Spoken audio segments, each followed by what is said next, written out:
Hello and welcome to Silent Cities, the Commonwealth War Graves YouTube series. We are joined today by a very special guest, our Director General, Claire Horton. Hello Claire and welcome. Hello, very nice to see you. Yes, thank you for joining us. So Claire, tell us a bit about your background and how you became Director General at the CWGC. Well, I have a background in public service. I started life as a police officer many years ago. Then I spent the best part of 30 years working in the voluntary sector, working in all different sorts of organisations, with children, with animals, with mental health, all sorts of large and small organisations. Shortly before coming to CWGC, I just finished as 11 years as Chief Executive of Battersea Dogs and Cats Home. Of course, very large animal welfare organisation, and then was very tempted when I saw this role, and couldn't wait to put my hat in the ring, and I was very, very honoured and feel very privileged to have been selected to take the helm here. So yes, been here now 2 years. Wow, and of course at the CWGC we are such a global organisation. I wonder, what does the job of Director General actually entail?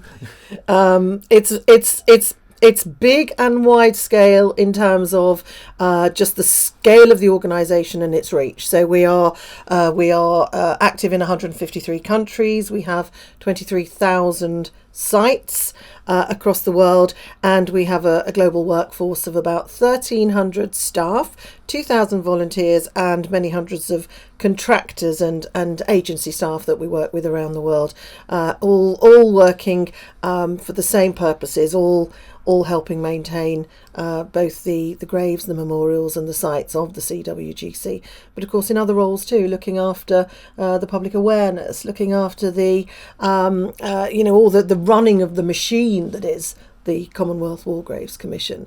We're based in Maidenhead, just outside London in the UK, but of course we have offices and area offices all around the world, so there are a lot of people needed to keep that whole organisation running, and my job, I guess, is to make sure all of those people are happy, supported, have everything they need to do their jobs well, are recognised and valued for what they do, and to get out there on the sort of public stage, really doing the ambassadorial work, really raising the awareness, and there's some big challenges and big opportunities around that. So it's a really wide-ranging and varied job, and one I'm very happy and indeed privileged to do. Of course, and doing video series like this one on YouTube as well as part of the public engagement, and involving obviously people watching at home in the work we're doing across the world, as you were saying.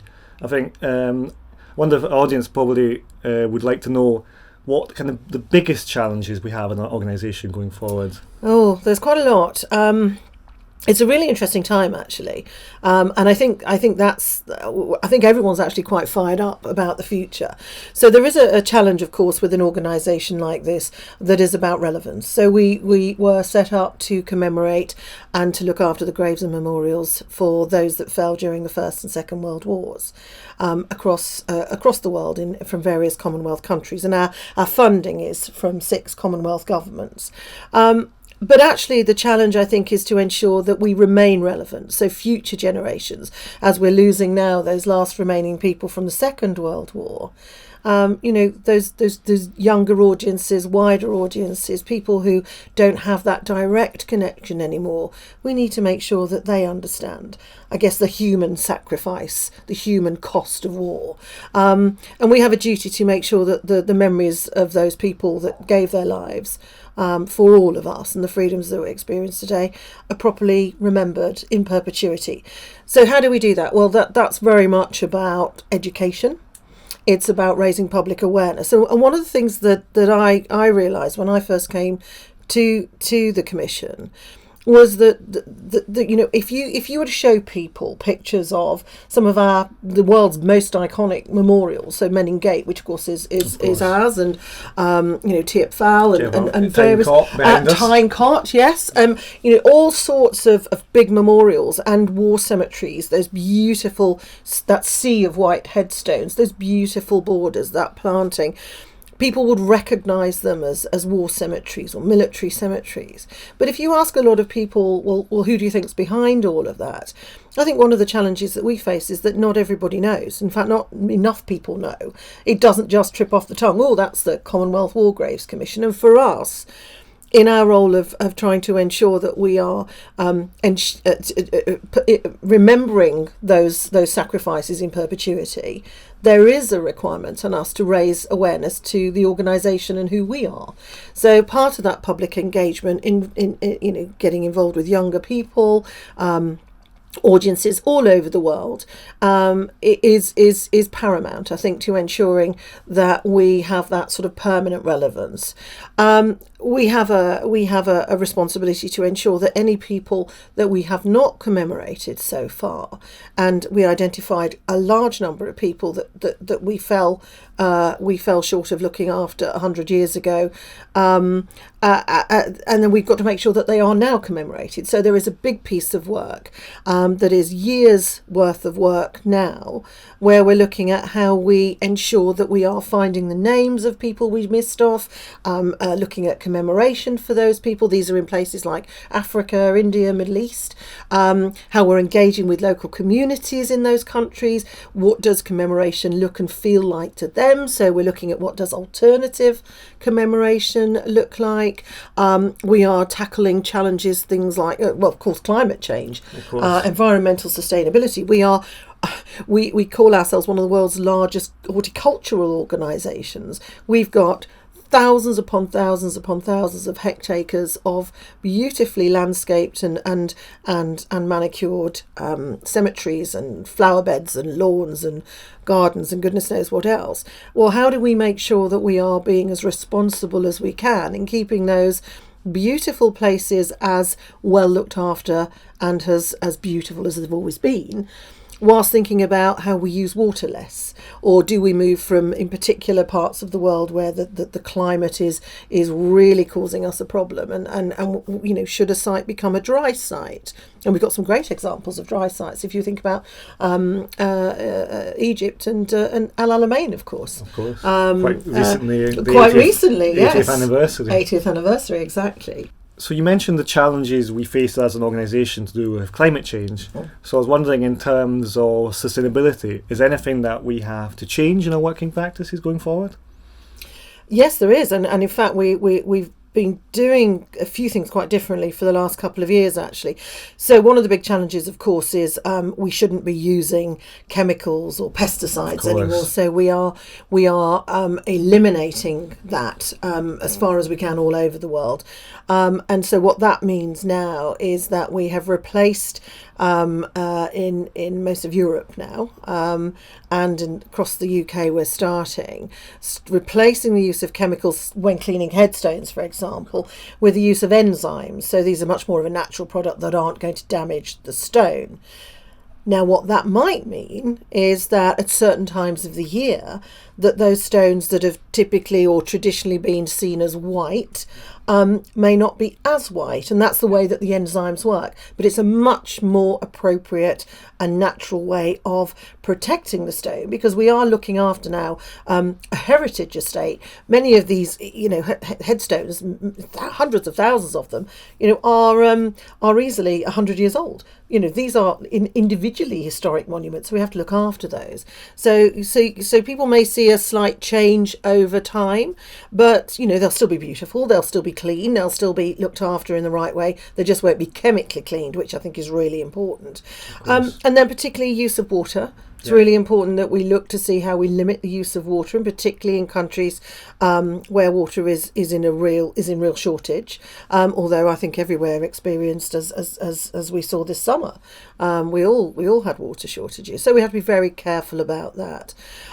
We are using the services of around 2,000 incredible volunteers here in the UK who are working in a project called Eyes On, Hands On to monitor over 100,000 scattered graves. So these are individual graves that are in some small churchyards and large churchyards around the country, and they're cleaning those headstones with a soft brush, bristle brush, and water, yeah. And they're staying really nice. They're looking great. So it's about how you preserve this historic estate, how you preserve the planet, and do the right thing. So we're doing quite a few different things, and we're working in different ways with different stones in different parts of the world. So, sustainability is a big one for us, and we're really thinking hard about what's our contribution to that. There is a big piece around the public engagement, the awareness, the communication. So getting the CWGC brand or reputation, if you like, raised, and really ensuring that we are helping people, even though they may not feel as though there's a direct connection with the past or with family, to look at opportunities to go and research their own history. So we have an incredible database that holds the records of all of the war dead, and actually we're making those accessible to as many people as want to get in there and research their own families who lived even on my street. We've got an app for that, yes. So it's all on our website. It's a big job. It's all on the website. CWGC.org, of course. It is. It's all there. Well done. That's a great one.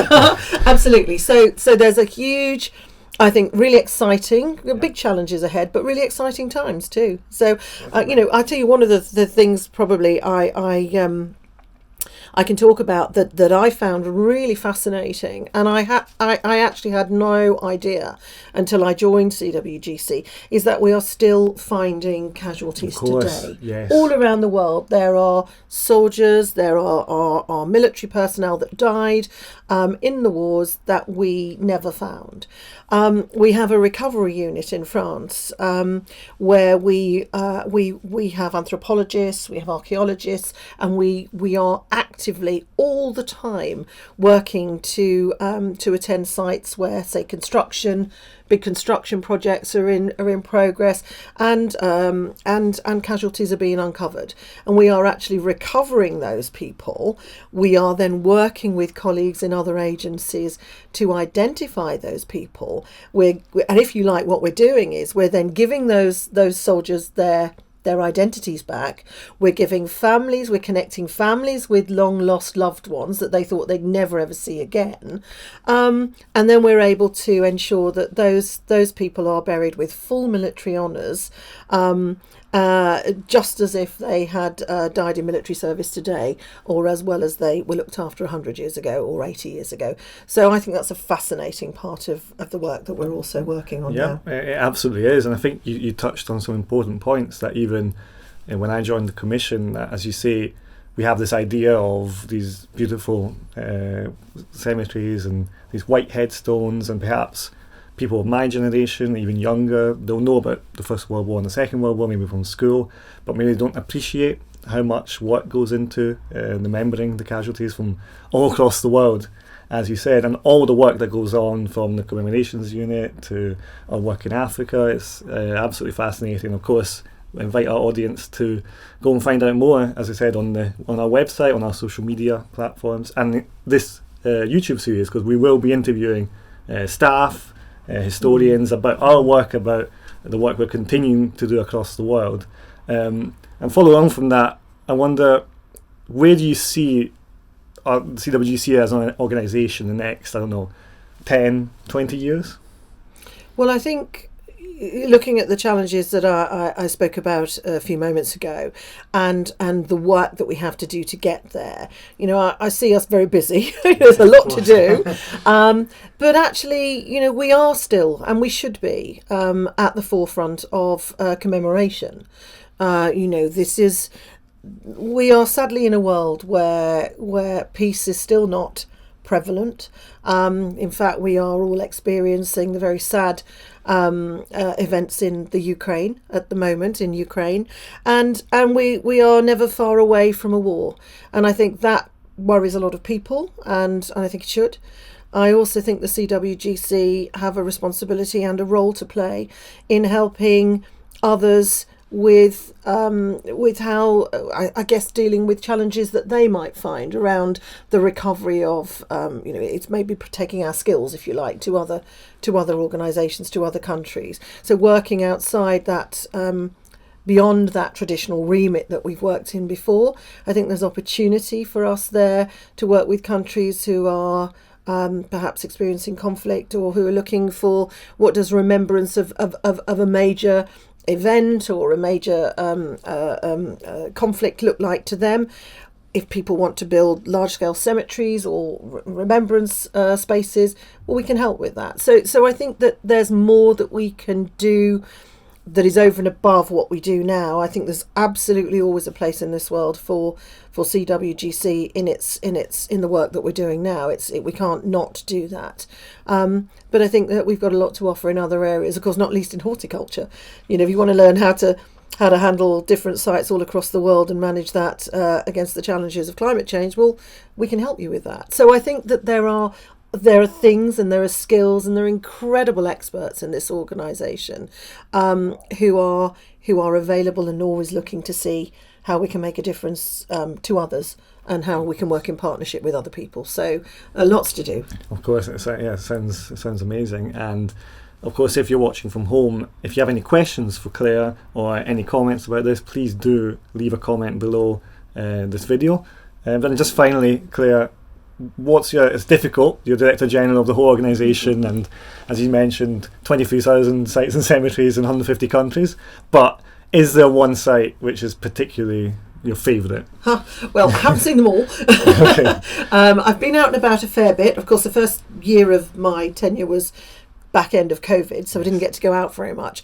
But I have been out about a lot. Lots of cemeteries in France, lots of cemeteries in Belgium, Egypt. Of course, we talked about El Alamein, which is wonderful. Nairobi in East Africa, in Kenya, fantastic cemetery for its signature trees, incredible space. But I have to say, actually, there is one cemetery that left its mark on me, and I think it was because it was early on, and I hadn't really been into war cemeteries or certainly CWGC sites before. And it was in France, and I went to Caterpillar Valley, which is a battlefield that was brought together as an amalgamation of a number of smaller battlefields on the Somme. It's got 5,500 casualties buried there, and about 3,500 of those are unidentified. Large number of New Zealand casualties in that cemetery. In fact, the unknown warrior that sits now in the National War Memorial in Wellington in New Zealand came from Caterpillar Valley, was repatriated to New Zealand in 2004 from there. But I went to that cemetery, and it is the most incredible place. And if anybody's ever been, you'll know what I mean. If anybody is looking for somewhere to go that really, I think, brings it home, what the reality of war is, what the scale of loss means, go to Caterpillar Valley. Stand just any corner, any element of it, and just look across this incredible sea of headstones, surrounded with a landscape that sort of falls away all the way around you, so you can see all across the countryside on all sides. And just picture for a moment 5,500 men standing up, and just let that fact that many people just in one place. And bearing in mind, we commemorate 1.7 million men and women that died. Just in that space alone, there are 5,500 men laid to rest there. It's pretty staggering, and it's pretty sobering.